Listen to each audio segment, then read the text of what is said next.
Hey everybody, what's going on? Welcome back to The Truth, where today we're going to be talking about the Los Angeles Rams. The Rams are actually in a really good situation.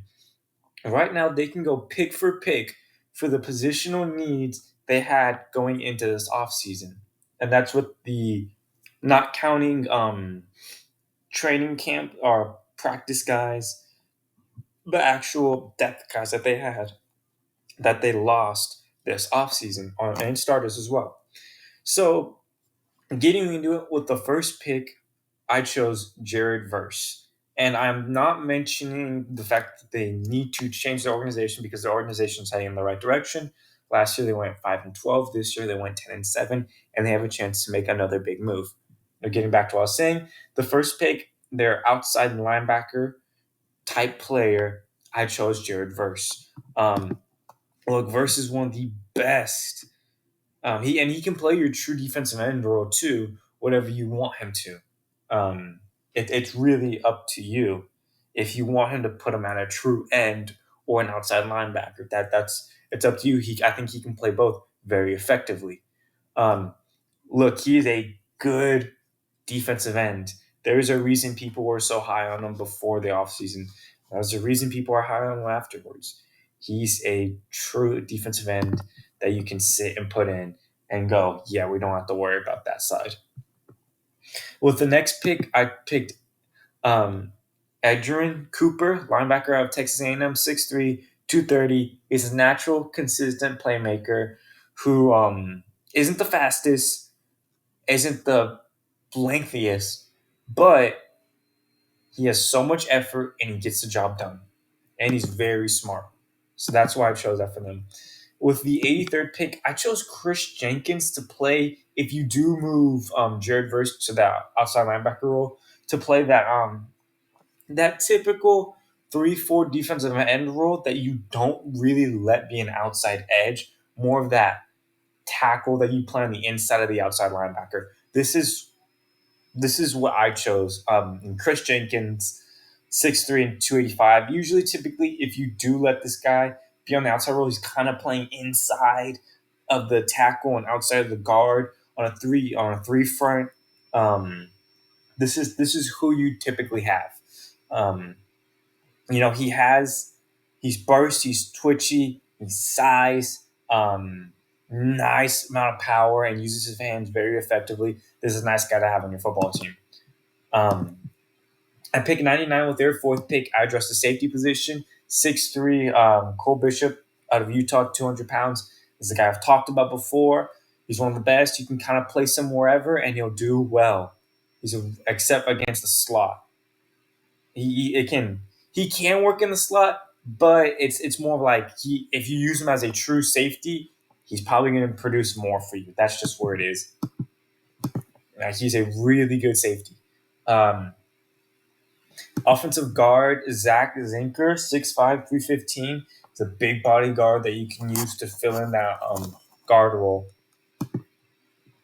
And you get relatively close to it. Is a bit of a later pick, so there is, of course, a drop off, but it's something. Matt Gonclaves, offensive tackle of Pittsburgh. It is what it is when you're getting tackles this late in the draft, but it is a body and a big body who you could possibly mold into a nice tackle there down the road at 6'5", 317. With the next pick, another guy who I've talked about on this channel, Charles Turner, center of LSU, wasn't too bad in Senior Bowl. So I do have a feeling his draft rose some. But yeah, no, he's going to take care of that center spot for the Rams. And with the last pick, I chose Edge Anderson out of Grambling State. He's going to be your typical off the line edge, 6'3", 230. He's your typical edge. You're not going to move him in and like a similar role to a Chris Jenkins. He's going to be your always on the outside edge. And this will bring nice depth for them. More depth in linebacker. I don't know how to say his name, but the linebacker of Wisconsin, 5'11", 237. He's a bit shorter, but he will provide nice cheap depth for you.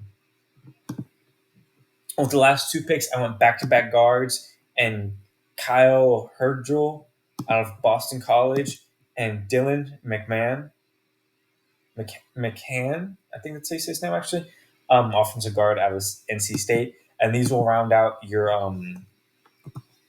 and these will round out sorry these will round out your guards for the depth.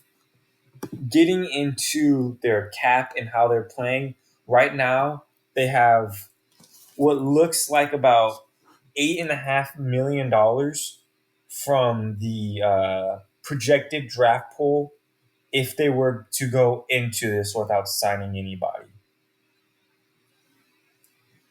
So scrolling up and taking into consideration free agency, which we'll do, so that will probably change a little bit. The one thing they did do is sign Demarcus Robbins. Um,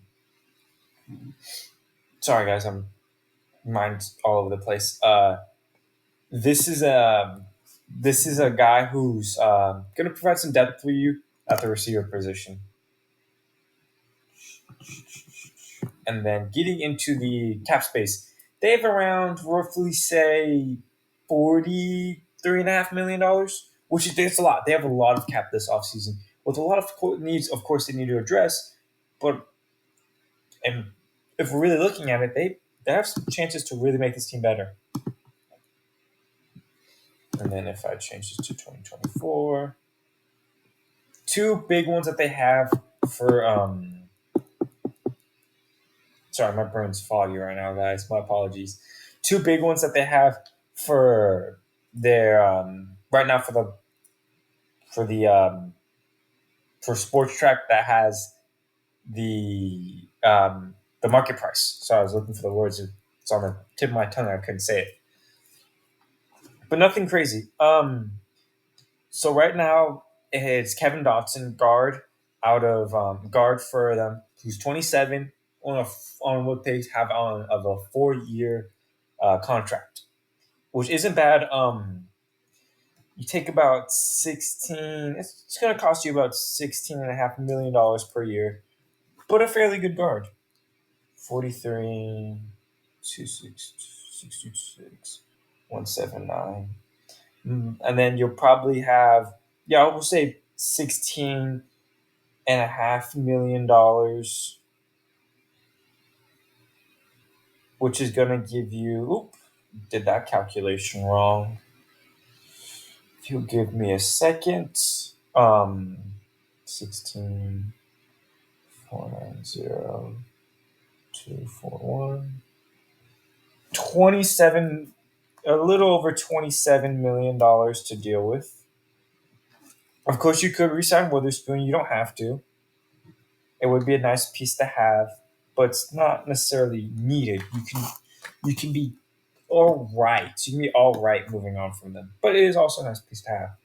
But basically, getting into that, you have about, give or say, 27, a little over $27 million. But then again, you just knocked out a guard spot for you, which is really nice.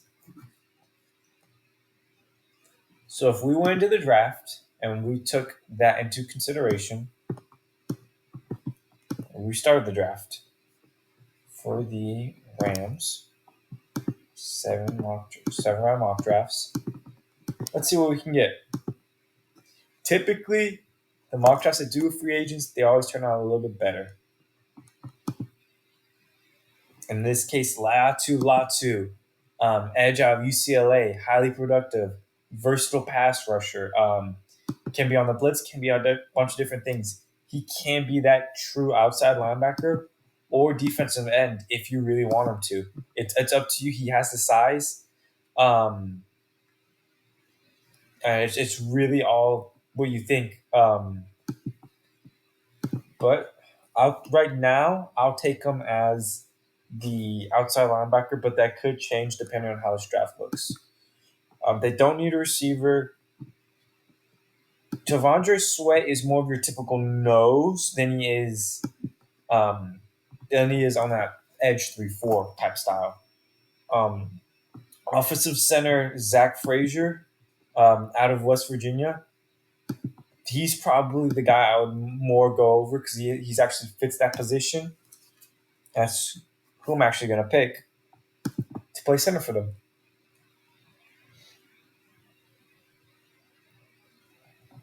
With the next pick, I'll go Cole Bishop again. I like Cole Bishop. I think he's going to be a really good safety in the NFL. And I don't do trades just because I'm not really sure on what's going to happen. No, we'll see. James Williams, huge linebacker, 6'5", could use more of that. Some more of that build, some more of that stock to play the linebacking role. But look, he's known as an unorthodox safety prospect, but he put some weight on him. He could play amazing at linebacker. He's a hard hitting guy, and in coverage, he does enough. That's why he's kind of projected as a linebacker. I think he'd do great at it. He just needs to, like I said, fill that stock out more, and he'll be your inside linebacker.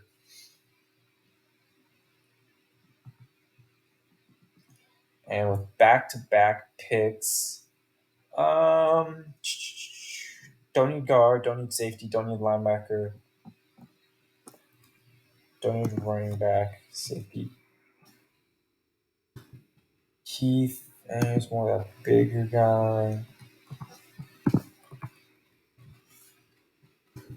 Justin Ebukebi, safety, and safety receiver, linebacker. See when the tackles are gone. Tackle up picks 168, probably get him for later. And just Xavier Thomas out of Clemson. Now that I think about it, honestly, I'd probably move if this does happen. I'd probably move Leatu Latu to the edge role, like I said, which is possibly because I think he can play both, and then move Xavier Thomas, sign him, and have him play that outside linebacker role, just because he is a little bit smaller with that frame. And then the last pick, and with this pick, actually, you do take a chance because offensively, tackle. The next pick is 168. Is projected around 168. Actually, I take Ladarius Henderson out of Michigan. That's who I'd take to fill out that role for your tackle spot. Finishing it out, you still need a defensive end, two guards, and an interior linebacker. A guard you could go for is Javon Cohen, 6'4", 305. And these are big guys. These are big, young guys who you can mold, which is really nice. With the next pick, could go edge out of Colorado State. He's 6'1". He's small. He's a very small edge. But he's very disruptive. He's a great athlete who continuously fights. It's a guy who you look for. Um, he can be a really nice pass rusher, rotational pass rusher, but he's gonna be someone you consistently switch out with. If they're okay with, I don't know if they'd be okay with that, but that is a possibility that they could go for a defensive end.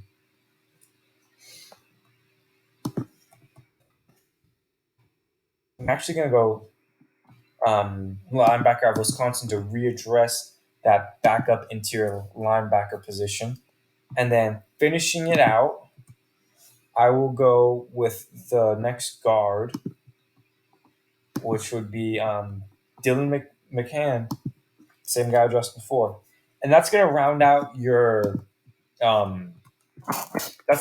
your draft for you. So at edge, I have Leatu Latu at defensive end. At center, I have Zach Frazier. At safety, I have Cole Bishop in the third with third pick. The fourth pick, I have James Williams. With the fifth pick, I have Xavier Thomas. With the sixth picks, I have for as your outside linebacker. With the sixth pick, I have I have your offensive tackle, Ladarius Henderson, tackle out of Michigan. With your seventh pick, I have Javion Cohen, offensive guard out of Miami. With your eighth pick, I have Mohamed Kamara edge, small edge, but he's basically going to play that typical 3-4 edge. He's not going to play that true edge off the line. He can, but you can also rush him on the interior, I think, and then have him be a really good rotational pass rusher. And then with the next pick, I have linebacker of Wisconsin to again address interior linebacker position. Dylan McCann again to address the guard position. And there was no news on the Los Angeles Chargers. So let me know what y'all think. Do y'all agree with that? Do you think they're going to re-sign Akila Witherspoon? It's a very well possibility. Let me know. Other than that, thank you all for watching, and I will talk to y'all next time.